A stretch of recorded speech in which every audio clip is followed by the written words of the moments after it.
It is the north London derby time. So Spurs के against हमारा next match है, that too at their ground, जहाँ पे हम सबको पता है कि रिकॉर्ड हमारा उतना अच्छा नहीं है। नॉर्थ लंदन डार्बी में जनरली होम टीम जीतती है, जैसा हम देखते हुए आ रहे हैं। जब आर्सेनल अपने बुरे फेज़ में रहती है तब भी हम एमिरेट्स में जीतते हैं, जब टॉटनहम अपने बुरे फेज़ में रहती है तब भी वो अपने टॉटनहम हॉटस्पर या आप वाइट हार्ट लेन बोल लीजिए वहाँ पर जीतते हैं।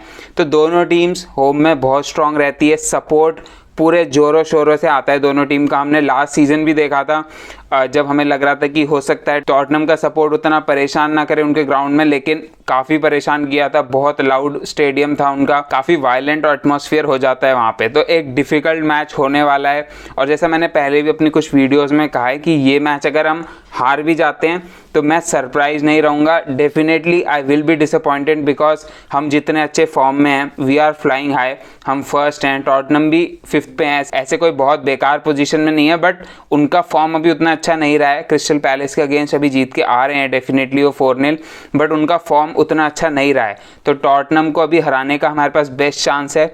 डेफिनेटली गैब्रियल हेजूस को हम मिस कर रहे हैं। टॉटनहम की साइड पर भी कुछ इंजरी इश्यूज़ हैं, बट मोस्ट प्रोबेबली उनके सारे प्लेयर फिट हो जाएंगे, तो उन चीज़ों को आगे जाके डिस्कस करते हैं।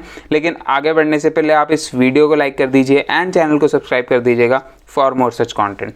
तो सबसे पहले टीम न्यूज़ से ही शुरू कर लेते हैं। तो आर्सेनल की साइड पर कोई नई अपडेट नहीं है। मिखाइलो मुद्रिक की डील अभी कंप्लीट नहीं हुई है, तो definitely he won't be available. उसके साथ साथ एमिल स्मिथ रो, जिन्होंने ऑक्सफोर्ड यूनाइटेड के अगेंस्ट 15-20 मिनट खेला था, वो अवेलेबल रहेंगे ही। बुकायो साका जो कि इंजर्ड होके गए थे ऑक्सफोर्ड यूनाइटेड के against, he will be fit according to Mikel Arteta in his press conference. उन्होंने कहा ही विल बी ओके।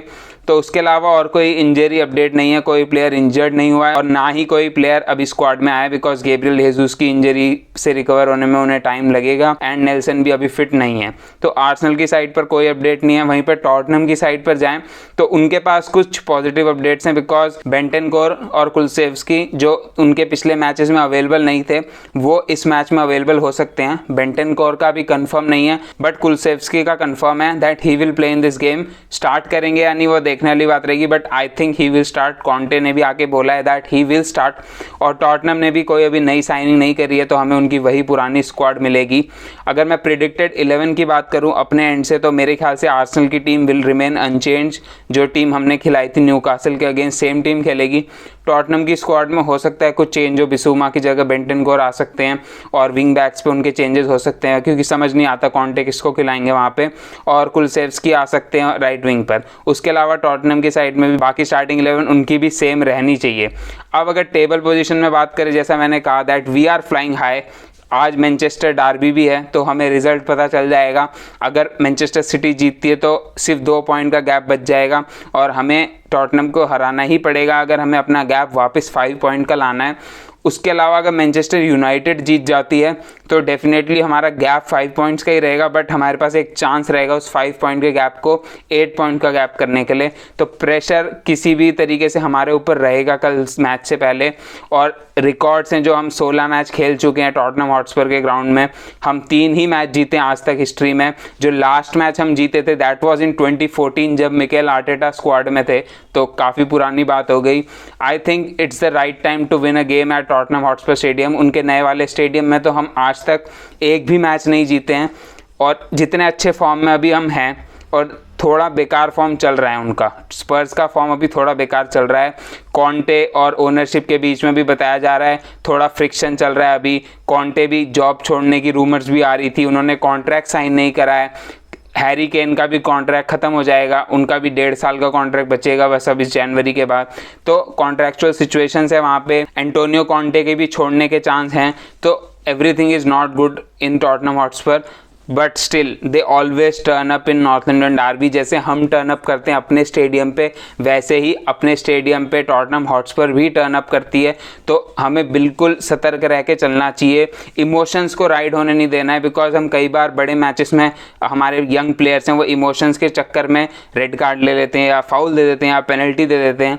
वो चीज़ नहीं होने देनी है। हालांकि एक बहुत अच्छा चांस है कि हैरी केन को पेनल्टी मिलेगी, जैसा ज़्यादातर नॉर्थ लंदन डार्बीज़ में होता है, तो उससे तो बच के रहना ही पड़ेगा, बिकॉज अगर पेनल्टी मिल जाती इनिशियल टाइम में ही हैरी केन को, तो फिर उस क्राउड के अगेंस्ट स्कोर करना आर्सेनल के लिए डिफिकल्ट हो जाएगा। लास्ट सीजन हम 3-0 से हारे उनके अगेंस्ट, टॉप 4 की चांसेस हमारे डिरेल हो गए वहाँ से। बट उस बार क्या सिचुएशन थी that we were very close to each other in points table, हम दोनों बहुत क्लोज थे। पर अभी वी आर फार अपार्ट, अभी हम दोनों के बीच में ऑलमोस्ट 11 पॉइंट्स का डिफरेंस है। तो टॉटनहम और आर्सेनल अभी एक चीज़ के लिए फाइट नहीं कर रहे हैं। Tottenham are fighting for top 4, Arsenal are fighting for title. तो दोनों की एस्पिरेशंस अलग हैं, तो हो सकता है उसी एस्पिरेशंस के चलते हम ये मैच जीत जाएं। मतलब मैं कुछ भी बोले जा रहा हूँ, बट स्टिल आई थिंक कि पिछले सीजन से मैच की सिचुएशन अलग है। डेफिनेटली हमारे पास पिछले सीजन काफ़ी इंजरीज थी, लाइक हम रॉब होल्डिंग को खिला रहे थे because Ben white was injured. उसके अलावा हम थॉमस पार्टे की जगह एल्नेनी को खिला रखा था। टोमियासू लेफ्ट बैक खेल रहे थे बिकॉज टियरनी वॉज इंजर्ड। तो पूरी बैकलाइन हमारी सेम नहीं थी। Cedric started, Cedric gave away a penalty as well. तो इस बार हमारी स्क्वाड ऑलमोस्ट फुल स्ट्रेंथ है because Gabriel Jesus will not be available. तो हमारी स्क्वाड ऑलमोस्ट फुल स्ट्रेंथ है। एडी एनकेटिया भी मेरे को लग रहा है that he might score tomorrow because उन्होंने आज तक टॉटनहम के अगेंस्ट स्कोर नहीं करा है। तो it might be his first chance to score against Tottenham, और अगर टॉटनहम के ही ग्राउंड पे स्कोर करेंगे उनके अगेंस्ट तो क्या ही बात होगी। तो जैसा मैंने कहा, ये मैच बिल्कुल भी इजी नहीं होने वाला है। हमारी डिफेंसिव लाइन को बहुत काम रहना पड़ेगा बिकॉज हम अभी जैसे देखते आ रहे हैं एफए हमारे तरफ नहीं है, फालतू के नोटिस दिए जा रहे हैं। बहुत अच्छा चांस है कि हमारे प्लेयर्स को येलो एंड रेड कार्ड्स मिल सकते हैं, specially to Saliba and Saka, जिनकी मैं काफ़ी बार बात कर चुका हूँ because both are on 4 yellows. तो अगर उन दोनों में से किसी को भी या दोनों को येलो कार्ड मिलता है, they will miss the United game, जो कि एक बहुत इंपॉर्टेंट गेम है हमारा। हमें वो मैच भी जीतना है, स्पेशली वो हमारे होम पर है। तो मैं एक बार को इस मैच में ड्रॉ ले लूँगा, लेकिन यूनाइटेड के against at Emirates I want to win that game because हम बार बार पॉइंट्स ड्रॉप नहीं कर सकते। आप देखें हमारी जो रन थी न्यूकासल, स्पर्स एंड यूनाइटेड, इसमें हमें 9 में से एटलीस्ट 7 पॉइंट्स चाहिए। हम 2 पॉइंट्स ऑलरेडी ड्रॉप कर चुके हैं अगेंस्ट न्यूकासल, इसीलिए स्पर्स का गेम भी एक तरीके से मस्ट विन हो जाता है, यूनाइटेड का गेम भी एक तरीके से मस्ट विन हो जाता है। थोड़ा मैनचेस्टर डार्बी से अफेक्ट पड़ सकता है मेरी इस थॉट प्रोसेस पे, अगर मैनचेस्टर सिटी पॉइंट्स ड्रॉप कर देती है फिर वहाँ पे, लेकिन यूनाइटेड भी क्रीप इन करती जा रही है पास में। तो एक नज़र हमें यूनाइटेड पर भी रखते हुए चलना पड़ेगा। अगर थोड़ी ट्रांसफ़र अपडेट्स की बात करूँ तो मोद्रिक पर ही रोज़ नई अपडेट आ रही है।